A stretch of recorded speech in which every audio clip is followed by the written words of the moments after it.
বিসমিল্লাহির রহমানির রহিম। হযরত আবু যর রাদিয়াল্লাহু আনহু হইতে বর্ণিত, রাসূলুল্লাহ সাল্লাল্লাহু আলাইহি ওয়াসাল্লাম ইরশাদ করিয়াছেন, সর্বশ্রেষ্ঠ আমল হলো আল্লাহ তাআলার জন্য কাউকে মহব্বত করা এবং আল্লাহ তাআলার জন্য কাউকে দুশমনী হিসেবে ভাবা।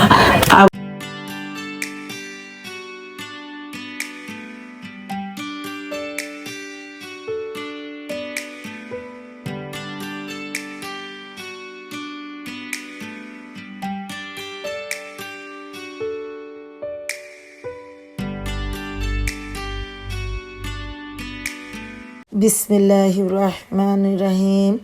আসসালামু আলাইকুম everyone, welcome back to my new channel Rosy simple lifestyle vlogs. আশা করি আল্লাহর রহমতে সবাই ভালো আছেন। আলহামদুলিল্লাহ আমরাও ভালো আছি। নতুন একটি ফ্যামিলি ব্লগ দেখার জন্য সবাইকে স্বাগত জানাই। ইনশাল্লাহ ভালো লাগবে। সকাল থেকে ব্লগটা শুরু করে দিয়েছি। তো মাশাআল্লাহ, এই যে দেখুন আমার লাউ গাছগুলো কিন্তু খুব সুন্দরভাবে বেড়ে উঠেছে। মানে এখন এর মাচাতে তুলে দেওয়ার দরকার, কিন্তু মাচাতে কিভাবে যে দিব সে চিন্তা করছি, বুদ্ধি করছি যে কিভাবে দেওয়া যায়। যাই হোক, পরে বুদ্ধি করে কিন্তু দিয়েছি। এখন আছে মানে মাচাটা তৈরি করার চেষ্টা করেছি, ইনশাল্লাহ আপনাদের সাথে শেয়ার করব। তো ছাদে এসে দেখি গাছগুলো একদম শুকিয়ে গেছে, মানে গোড়াগুলো একদম পানিহীন, যেহেতু ভালোই রোদ পড়ছে। তো আশেপাশে একটু আপনাদের সাথে শেয়ার করলাম। পাশে আবার একটা মাদ্রাসা হচ্ছে নতুন, তানজিমুল উম্মাহ নতুন একটা মাদ্রাসা হচ্ছে। এই যে তানজিমুল উম্মাহ মাদ্রাসা। তো এই মাদ্রাসার আজকে আবার প্রথম দিন, উদ্বোধন দিন আর কি। তো এখানে প্রোগ্রাম হচ্ছে, তো সাজাচ্ছে, একটু ভিডিও করে নিলাম।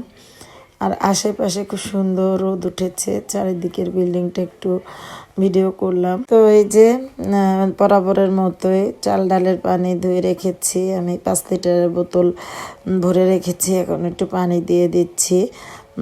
যেহেতু যে হাতে মোবাইল নিয়ে এসেছি, তো এক হাতে পানি দিতে কষ্ট হচ্ছে, তাই অফ ক্যামেরাতে পানি দিয়ে দিয়েছি। তো পানিটা দেওয়ার পরে একটু আপনাদের সাথে শেয়ার করলাম। তো এই যে আমি কিভাবে দিব, তো একটু পরিকল্পনা করছিলাম। তো এখানে কিছু রড আছে, তো ভাবছি কিছু এই জিনিস থেকে কাঠ এনে এই রডের উপর সুন্দর করে বিছিয়ে দিব। তো আর যদি কিছু নারকেলের বাগা টাগা পাই তাহলে এগুলো আবার দিয়ে দিব সাথে। আর এই যে দেখুন ছাদ ঢালাই দিয়েছে এখানে। আমার 3তলা ছাদটা কিন্তু আজ থেকে প্রায় 3 মাস আগে দেওয়া হয়েছে, কিন্তু ঢালাই দেওয়া হয়েছে আর কি। কিন্তু এই যে কাঠগুলো কিন্তু নেয় না, কি এলোমেলো হয়ে গেছে। তো দোতলার পরিষ্কার করতে হবে।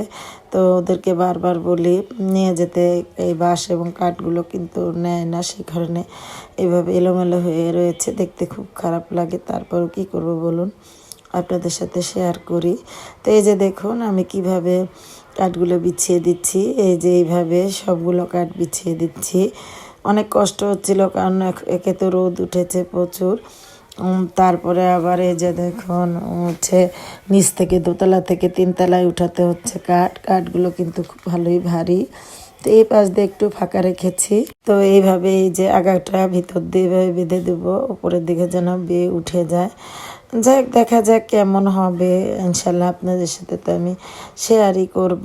তো এই যে দোতলা থেকে বারবার কাঠগুলো তুলে তুলে নিয়ে যাচ্ছি উপরে। তো এই যে এটা আবার সন্ধ্যার দিকে যে মেয়েটা এসেছে, তো ভাবলাম যে এই যে মুরগি জব করে দেই, পালিত মুরগি জব করে ফেললাম। কারণ আসলে এদের পিছনে অনেক সময় দিতে হয়, চাকরি করে সংসার, তারপরে এখন আবার পরীক্ষা চলছে। তো এতগুলো মুরগি মানে টেক কেয়ার করা আমার পক্ষে সম্ভব হয়ে ওঠে না। তাই কি করব ভাবলাম 3টা মোরগ আর কি জব দিয়ে দিই, আরও রয়েছে কয়েকটা। তো এই যে নিজের হাতের মোরগ জব দিলাম। মনটা অনেক খারাপ লাগছিল, তারপরেও বাধ্য হয়ে দিতে হলো। তো ওই লালগুলো হচ্ছে টাইগার মোরগ, আর ওটা হচ্ছে ওই যে ছোট বেবি কিনেছিলাম 10 দিনের, যে ব্রয়লার মুরগিগুলো এগুলো। তো মাশাআল্লাহ, এই যে দেখুন টাইগার মুরগির মোরগ আর কি, মোরগের যে মাংসগুলো। যাই হোক, মানে দেখছিলাম আর মনটাও খারাপ লাগছিল। তারপর কি করব বলেন, চিন্তা করছিলাম, হায় রে আমার আল্লাহ রাব্বুল আলামিন তাহলে আমাদের কত না ভালোবাসেন। কারণ এই যে পেলে তারপরে জব করলাম, এতে কত কষ্ট লাগছিল। আর আমার আল্লাহ আমাকে সৃষ্টি করে কত লালন পালন করছেন, তারপরে খাওয়াচ্ছেন। তারপরও দেখুন আল্লাহ রাব্বুল আলামিন আমাদের কত ভালোবাসেন, আমরা কত অন্যায় করি। যাই হোক, আল্লাহ রাব্বুল আলামিন আমাদের সবাইকে হেদায়েত করুক, হেফাজত করুক। সন্ধ্যায় এই যে ওই যে বলেছিলাম যে তানজিমুল উম্মাহ মাদ্রাসাতে নতুন উদ্বোধন হচ্ছে, তো ওইখানে আমার হাজব্যান্ডকে দাওয়াত দিয়েছিল, তো গিয়েছিল, ওখান থেকে নাস্তা দিয়েছে। আজকেও আমার ওই যে ক্যাপকাটে প্রবলেম হয়েছে, জানি না কেন যেন মানে ক্যাপকাটে প্রবলেম হয়, না হলে আমার এই যে অনলাইনে প্রবলেম হয়, বুঝতে পারছি না।